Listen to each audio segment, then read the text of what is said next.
Hello दोस्तों, PhD का एक नया नोटिफिकेशन स्टार्ट हो गया है जो कि B R Ambedkar National Institute of Technology Jalandhar से है, जो कि एनआईटी जलंधर से है। दोस्तों, इन्होंने फुल टाइम और पार्ट टाइम दोनों के लिए आवेदन मांगा है और इन्होंने engineering, science, humanities and management काफ़ी सारे सब्जेक्ट के लिए आवेदन मांगा है और उसके साथ में ही ब्रॉड एरिया ऑफ रिसर्च भी यहाँ पर दिए गए हैं। दोस्तों, ये जनवरी 25 सेशन के लिए आवेदन है। दोस्तों, आवेदन करने की लिंक वगैरह तो आपको मिल जाएगी वेबसाइट पर।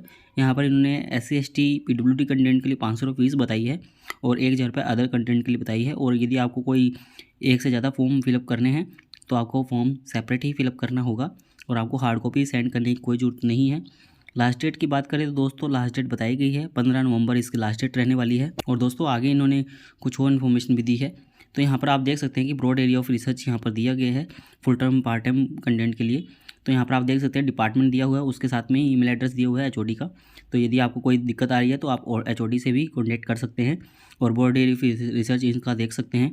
हम डिपार्टमेंट आपको दिखा देते हैं। Biotechnology, chemical engineering, civil engineering, computer science and engineering, electrical engineering, electronics and communication engineering, information technology, instrumentation and control engineering, industrial and production engineering, mechanical engineering, textile technology, humanities and management, जिसके अंदर की English language है, English language teaching, professional communication, cultural studies, English language and literature, folklore studies, gender studies, eco feminism, culinary fiction, literature from the margin, काफ़ी सारे हैं और other management वगैरह के भी हैं, यहाँ पर आप देख सकते हैं।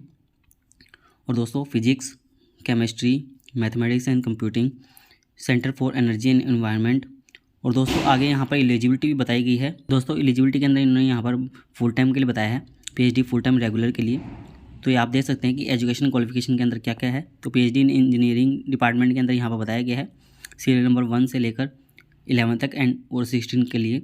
दोस्तों, यहाँ पर बताया गया है कि मास्टर डिग्री आपकी इंजीनियरिंग टेक्नोलॉजी साइंस के अंदर हो या इसके रेलिवेंट के अंदर हो और बैचलर डिग्री के साथ में होनी चाहिए, फर्स्ट क्लास के साथ में हो, मिनिमम 60% मार्क्स चाहिए होंगे या CGPA 6.5 हो 10 पॉइंट स्केल के हिसाब से।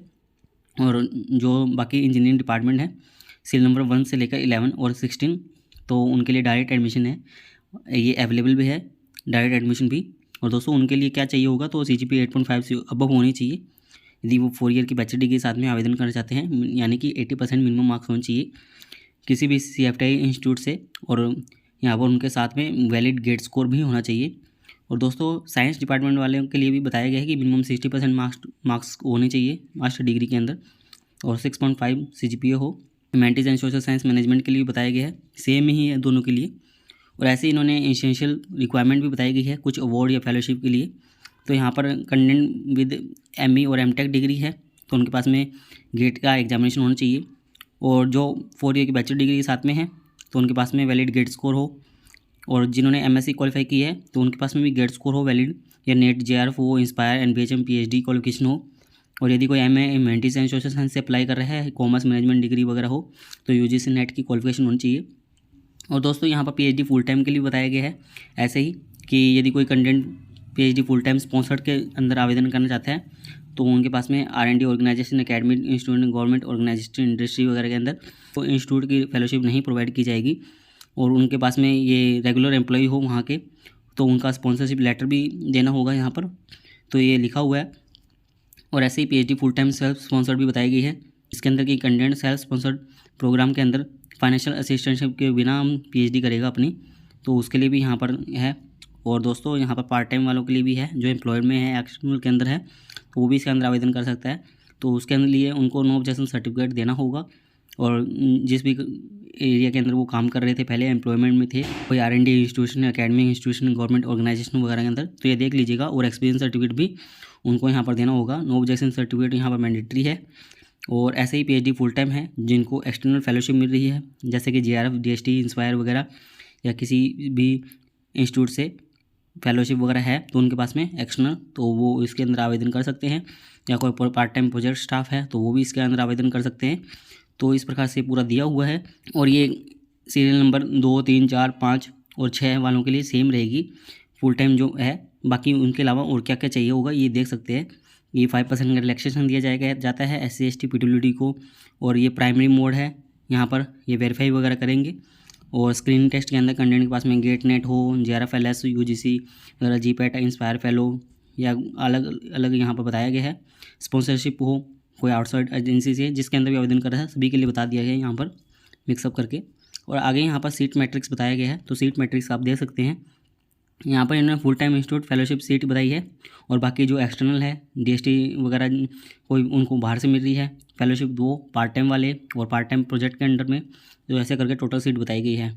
तो बायोटेक्नोलॉजी के लिए डिपार्टमेंट वाइज सीट 6 बताई गई है, जिसके अंदर एनएसयू के लिए 2 है, EWS के लिए 1, SC के लिए 1, ST के लिए कोई सीट नहीं है, OBC नॉन क्रिमिनल के लिए 2 सीट है।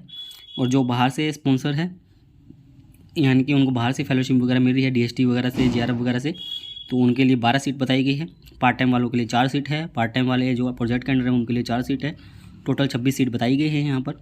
ऐसे ही दोस्तों आप सभी के लिए देख सकते हैं, सभी के लिए अलग अलग सीटें बताई गई है। तो यहाँ पर 16 डिपार्टमेंट हैं जिसके अंदर की सीटें बताई गई है।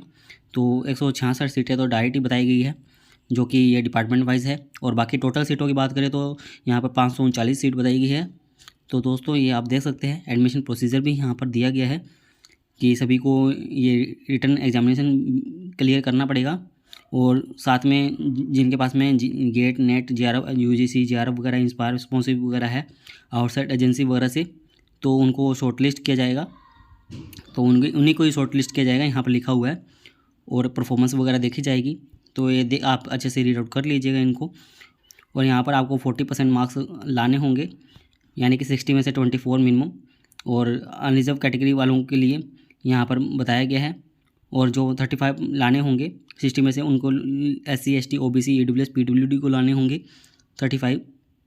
तो ये लिखा हुआ है, क्योंकि उनको 5% का रिलैक्सेशन मिलता है। और पैटर्न जो रहेगा MCQ मोड पर रहने वाला है, तो अच्छे से रीड आउट कर सकते हैं। काफ़ी सारी इन्फॉर्मेशन यहाँ पर आपको देखने को मिल जाएगी। और जो OBC नॉन क्रिमिनल EWS वाले कैंडिडेट हैं, उनका जो सर्टिफिकेट है वो 1 अप्रैल 2024 के बाद का होना चाहिए। तो ये रजिस्ट्रेशन पॉलिसी वगैरह, टीचिंग असिस्टेंट वगैरह सब बताया गया है यहाँ पर, क्योंकि यहाँ पर फेलोशिप मिलती है। इंपॉर्टेंट डेट की बात करें तो यहाँ पर लास्ट डेट 15 नवंबर बताई गई है।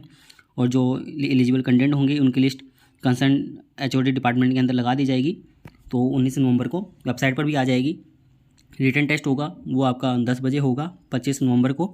और जो एलिजिबल कैंडिडेट होंगे प्रेजेंटेशन के लिए वो 25 नवंबर को होगा 4 बजे ही।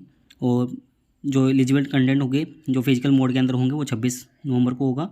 और सिलेक्टेड कैंडिडेट 2 दिसंबर को पता लग जाएगा आपको। और डिपॉजिट आपको फ़ीस करनी होगी 4 दिसंबर से 11 दिसंबर के बीच में। क्लासेस आपकी 16 जनवरी से स्टार्ट हो जाएगी।